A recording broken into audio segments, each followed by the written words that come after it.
Hello and welcome to the Red5 Developer Series. My name is Dominic Agatato and I'm the CTO and one of the founders of Infrared 5. In the last series we talked about checking out the source code from the repository, verifying the development workspace, building the distribution, and then running the distribution. In this series we're actually going to talk a little bit about how to properly shut down Red5 from the terminal. Then we might talk a little bit about how a distribution should be created as compared to the last series where we just created the distribution in the default directory. After that we'll decide to run our source code from within Eclipse and possibly be able to debug our application. Now the first thing we're going to do is properly shut down Red5 using the shell script. You can find that Red5 shutdown script from within your distribution directory. So I'm going to go into my distribution directory and I'm going to list my files. Now you have to make sure that you do it from a separate terminal window than the one that's actually running Red5. Because if you do it from the one that's running Red5, you could possibly shut it down using Control-C. However, it doesn't give you a graceful shutdown. And in that regard, your Red5 shutdown hooks won't get called and your application won't know that it's being shut down. So the proper way is to actually call this Red5 shutdown script. Now you have to do it from a separate window, and you'll notice that the shell script exists, so we could actually execute it.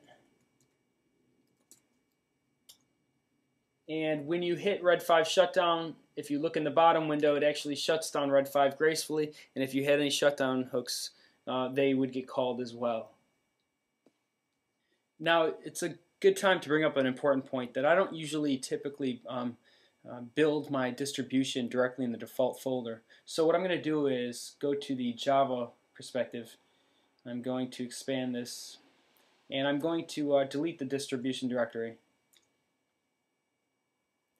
And instead, I want to change where my distribution is created. So inside of the build.xml file, you'll notice that there's a property that's passed in called dist.dir, and you can change that from within the external tools configuration by going to the arguments and creating a property called dist.dir equals current workspace dist, and then I usually put in the revision that I'm working on. So I'm working on revision 3971 at this point. So click apply and then click run.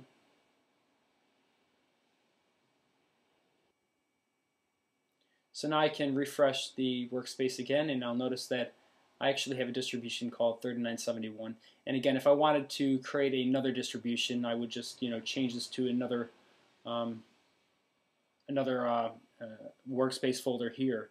And why would you want to create another distribution? Well, say for instance you're working with company A and they're built against revision 3971, and then company B comes along a little bit later on and they're working with a future version of Red5. Well, you don't want to just automatically update company A because there might be a number of changes that happen in Red5, so you'll have to deal with them.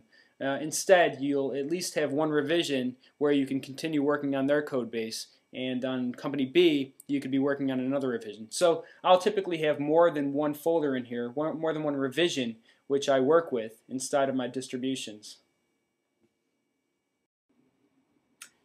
Okay, so now that we went over distributions and how we can properly create separate distributions, let's go over how to run Red5 from within Eclipse.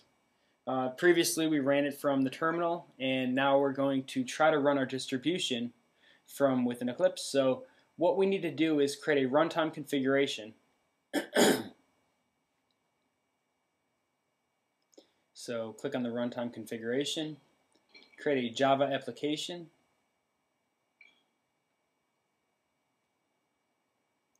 and we're going to use the Red5 server project. We're going to search for the main class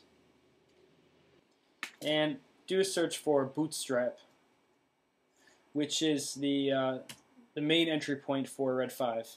It actually gets called from the Red5 shell script. So once we have that, we can change the name of the configuration to distribution revision 37 3971. And for the arguments, we're going to add, now we're not going to change the arguments, but we're going to change the workspace directory from the Red5 server project to workspace dists R3971. And now we're going to go to the class path, and we're going to remove the Red5 server project, and we're going to add our boot.jar file from the distribution.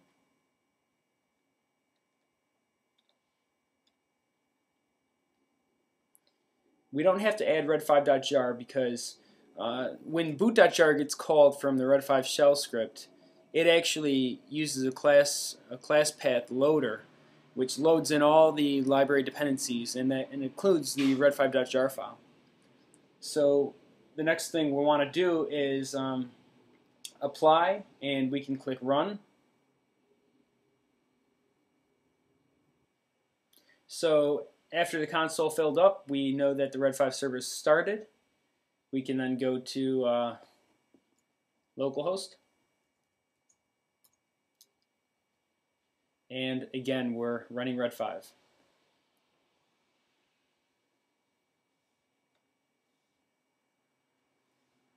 To stop Red5 from within Eclipse, you just have to hit the little red button, and that stops it.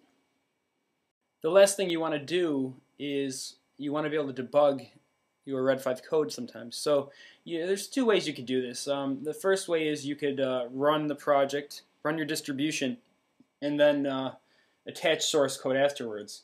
However, you could also do it like this. Go to Run Configurations or Debug Configurations, and you go to the Source tab, and you want to add a source lookup path. So you could just click on Add, Java Project, and just click the Red5 server. So you'll notice that we removed the Red5 server from the class path because we actually wanted to run our distribution. However, we want to use the Red5 server as the source lookup path, which allows us to break into source code and analyze the source along with the breakpoint. So we'll click Apply, and we'll click Debug.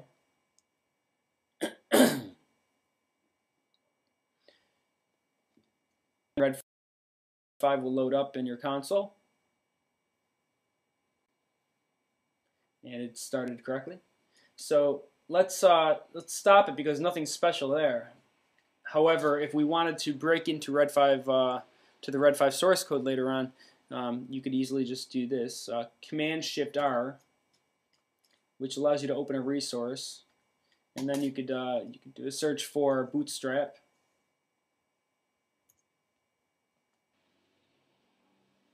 Now, once you're in Bootstrap, you could actually go right to the main method, and this is actually what gets called immediately when you start the server up. So it gets a little more interesting when you place a little breakpoint over here to the left.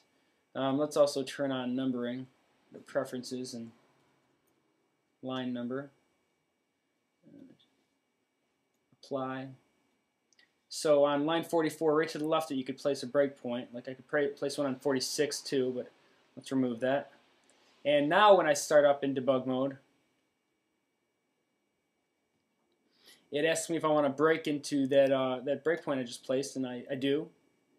So now you can see that it's 46 is highlighted, and I can actually go into that method and evaluate what's going on. So I can press F5 to go into get Red5 root, and now I'm in get Red5 root, and you could start to just jump around in these methods to find out what's going on in the Red5 source code.